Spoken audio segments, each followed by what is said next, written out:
আমাদের এলাকা সুন্দরবনের তীরবর্তী এলাকা। এখানে প্রায় সময় বাঘ এসে মানুষকে ধরে নিয়ে যায়।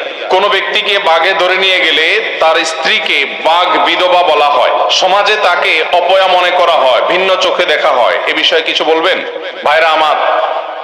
এটা নতুন একটি টার্ম, নতুন একটা নামের সাথে আমরা পরিচয় হলাম। আমার জীবনে এটা আমি আগে শুনি নাই যে বাঘ বিধবা বলতেও কিছু আছে। আপনাদের এলাকায় আছে আসলে এই টাইপের কিছু আছে? এটা তো আগে কখনো শুনি না আমি। যাই হোক, নতুন করে জানলাম, জানার কোনো শেষ নাই।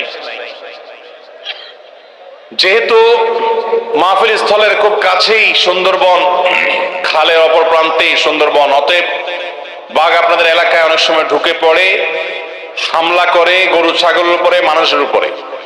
কোন মানুষকে যদি বাঘ থাবা দিয়ে ধরে নিয়ে যায় বা মেরে ফেলে, তার স্ত্রীকে বাঘ বিধবা বলুক আর অন্য যে কোনো নাম বলুক, যদি তার স্ত্রীকে অপয়া মনে করা হয়, যদি মনে করা হয় কুফা, সে মানুষ ভালো না, সেজন্য তার স্বামীকে বাঘে খেয়ে ফেলছে, এরকম যদি কেউ মনে করে, তাহলে সে কবিরা গুনাহে লিপ্ত। এবং এটা ভয়ঙ্কর একটা অপরাধ। আমরা এতক্ষণ মানুষের অধিকারের কথা বলছিলাম। একজন নিরপরাধ মানুষকে যদি আপনি অপরাধী বলেন, তাহলে কি তার অধিকার নষ্ট হয় না? হয় না?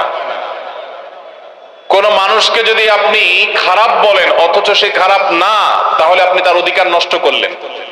আপনার এই অপরাধ হাজার হাজার তাসবিহ তাহলিল করলেও, লক্ষ লক্ষ বার সুবহানাল্লাহ আলহামদুলিল্লাহ বললেও এই অপরাধ মোচন হবে না, এই পাপ মোচন হবে না, যতদিন পর্যন্ত যাকে কষ্ট দিয়েছেন, যার প্রতি জুলুম করেছেন, তিনি মাফ না করবেন।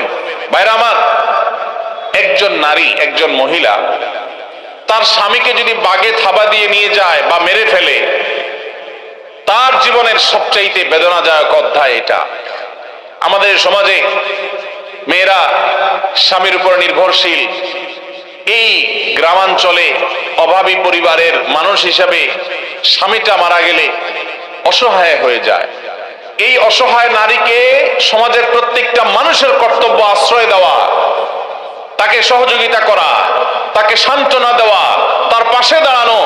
কত বড় পৈশাচিক কাজ হতে পারে, কত বড় নির্মমতা হতে পারে, কত বড় পশুত্ব হতে পারে যে সেই নারীকে অপয়া বলে তাকে কষ্ট দেওয়া, তার সাথে মেলামেশা না করা, উঠা বসা না করা, জলসল না করা, তাকে দূর দূর করে ঠেলে দেওয়া। কেন? কারণ সে খারাপ বলে, সে অপয়া বলে, সে কুফা বলে, তার ভিতরে বেবরকতি আছে বলে তার স্বামীকে বাগে নিয়ে গেছে। এটা কোনো মুসলমানের বিশ্বাস নয়, এটা কোনো মুসলমান বিশ্বাস করতে পারে না। বিপদ আপদ আসে কার তরফ থেকে? মনে রাখবেন, নবী করিম সাল্লাল্লাহু আলাইহি সাল্লাম বলেছেন, আশাদ্দুন নাসে বালাআন আল আম্বিয়া সুম্মাল আমসালু ফাল আমসাল। জীবনে সবচেয়ে বেশি বিপদ এসেছে কাদের জীবনে? নবী রাসূলদের জীবনে। নবী রাসূলদের জীবনে যত বিপদ এসেছে, এত বিপদ কোনোদিন কারোর জীবনে আসে নাই, আসবেও না। যার জীবনে যত বিপদ আসে, সে আল্লাহর তত প্রিয় পাত্র হওয়ার আলামত যদি সে ঈমানদার হয়, নেক আমলকারী হয়। কারণ নবী করিম সাল্লাল্লাহু আলাইহি ওয়াসাল্লামের আরেকটি হাদিস আছে, সুনান তিরমিজিতে বর্ণিত হয়েছে। তিনি বলেছেন, ইন্নাল্লাহা ইযা আহাব্বা কওমান ইবতালাহুম।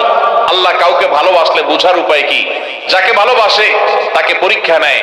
আপনারা এই অঞ্চলের মানুষ, আমি জানি নানান পরীক্ষার মধ্য দিয়ে আপনাদের জীবন পার করতে হয়, নানান কষ্ট আপনাদেরকে সহ্য করতে হয়। একদিকে যেমন বাঘের থাবা, আরেকদিকে মানুষের থাবা, নানামুখী জুলুমের শিকার আপনাদের হতে হয়েছে। আমি জানি এই হাদিস আমাদের জন্য সান্ত্বনা। নবীজি বলেছেন, ইন্নাল্লাহা ইযা আহাব্বা কওমান ইবতালাহুম। আল্লাহ যখন কোন সম্প্রদায়ের মানুষকে, কোন এলাকার মানুষকে, কোন জাতিকে আল্লাহ যখন ভালোবাসেন, তখন তাদেরকে পরীক্ষায় ফেলেন। এই পরীক্ষায় তারা উত্তীর্ণ হতে পারে কিনা, এটাই তাদের জন্য বড় চ্যালেঞ্জের বিষয়। অতএব যেই নারী স্বামী হারা হয়েছেন, যার স্বামীকে বাঘে খেয়ে ফেলেছে, মেরে ফেলেছে, নিয়ে গেছে, এই নারী যদি ঈমানদার নেক আমলকারী হয়, তাহলে পরীক্ষায় তিনি অবতীর্ণ হলেন। এই পরীক্ষা অবতীর্ণ হওয়ার মধ্য দিয়ে তিনি আল্লাহর প্রিয় পাত্র হওয়ার সম্ভাবনাকে জিয়ে রাখলেন। সব ক্ষেত্রে এটা জরুরি না যে বিপদ আসলেই তিনি আল্লাহর প্রিয় পাত্র হবেন। অনেক খারাপ মানুষের জীবনে বিপদ আসে, কিন্তু বিপদ আসছে দেখে তাকে খারাপ মনে করা এটা কুসংস্কার, এটা ঈমানের সাথে সাংঘর্ষিক বিষয়। এরকম মনে করলে, এরকম বিশ্বাস রাখলে আপনার আমল নামাতে কবিরা গুনাহ লেখা হবে, ভয়ঙ্কর অপরাধ হবে। আপনি কোনো মানুষকে কিভাবে কষ্ট দিতে পারেন না। ভাইরা আমার, আপনারা যারা এই এলাকার মানুষ আছেন, আপনাদের কাছে আমি আজ উদাত্ত আহ্বান রাখতে চাই, এই তথাকথিত বাঘ বিধবাদেরকে আপনারা কখনো অপয়া মনে করবেন না, কখনো তাদেরকে দূরে ঠেলে দিবেন না, তাদেরকে দূর দূর করবেন না। চেষ্টা করবেন তো ইনশাআল্লাহ। এই নারীদেরকে সম্ভব হলে সান্ত্বনা দিবেন, সম্ভব হলে তাদেরকে আশ্রয় দিবেন, তাদেরকে আপন করে নিবেন, তাদেরকে বুঝাবেন আমাদের সমাজে শুধুমাত্র এই বাঘ বিধবাই নয়, অনেক নারীরা আছে যারা মারা যা, তাদের স্বামী কোনোভাবে মারা গেলে মনে করা হয় এই মহিলা ভালো মানুষ না, কেন তার স্বামী মারা গেল। কোন স্বামী মারা যাওয়ার সাথে কোন মহিলার ভালো বা খারাপ মানুষ হওয়ার কোন সম্পর্ক নাই। ভালো মানুষের জীবনে বিপদ আসে না, বরং আরো বেশি আসে। অতএব এই কারণে যে কুসংস্কার সমাজে আছে এটা আমাদের দূর করতে হবে। আল্লাহ আমাদেরকে তৌফিক দান করুন। বিয়ের আগে হারাম রিলেশন করে জিনা করে ফেললে সে মেয়েকে বিবাহ করলে গুনাহ মাফ হয়ে যাবে কিনা? ভাইরা আমার, বিবাহ পূর্বে যদি কেউ হারাম সম্পর্কে জড়ায়, আমাদের যুবক ভাইরা ভালো করে শুনে নেন, আপনার চরিত্রকে যদি আপনি কালিমা যুক্ত করেন তাহলে এটা ভয়ঙ্কর অপরাধ এবং কবিরা গুনাহ। এর জন্য আল্লাহর কাছে আপনাকে জবাবদিহি করতে হবে। আমাদের অনেক যুবক ভাইরা মনে করেন যে বিয়ের আগে কোন মেয়ের সাথে হারাম সম্পর্ক করলে, জিনা লিপ্ত হলে, এরপর বিয়ে করলে বোধহয় এটা কাটাকাটি হয়ে যাবে। এটা সঠিক না, এটা ভুল। বিয়ে করেছেন, এখন হারাম থেকে বের হয়ে আসছেন, এটা ভালো। কিন্তু আগে যে অপকর্ম হয়েছে, গুনাহে হয়েছে, নাজায়েজ কাজ করেছেন, হারাম সম্পর্ক করেছেন, তার জন্য দুইজনেই আল্লাহর কাছে সারা জীবন চোখের পানি ফেলে কাঁদতে হবে, তওবা করতে হবে, ক্ষমা চাইতে হবে, ইস্তেগফার করতে হবে, ইনশাআল্লাহ তাহলে মাপ পাওয়া যাবে। যদি মনে করেন না, বেশিরভাগ এই হারাম রিলেশন যারা করে তারা তো মেয়েদেরকে মিথ্যা প্রতিশ্রুতি দেয়, একটাও বেশিরভাগই ঠিক রাখে না। আমি কথা ঠিক রাখলাম, তাহলে তো আমি ইমানদারের পরিচয় দিলাম। হ্যাঁ, আপনি কথা ঠিক রাখলেন, আপনি ভালো কাজ করলেন, কিন্তু আগে যে হারাম করেছেন এই কথা ঠিকের কারণে সেগুলো মাফ হবে না, তার জন্য আল্লাহর কাছে আলাদা মাপ চাইতে হবে। আমি শুনেছি কিয়ামতের আগে সকল মানুষ, জিন ও ফেরেশতা সকলে মারা যাবে।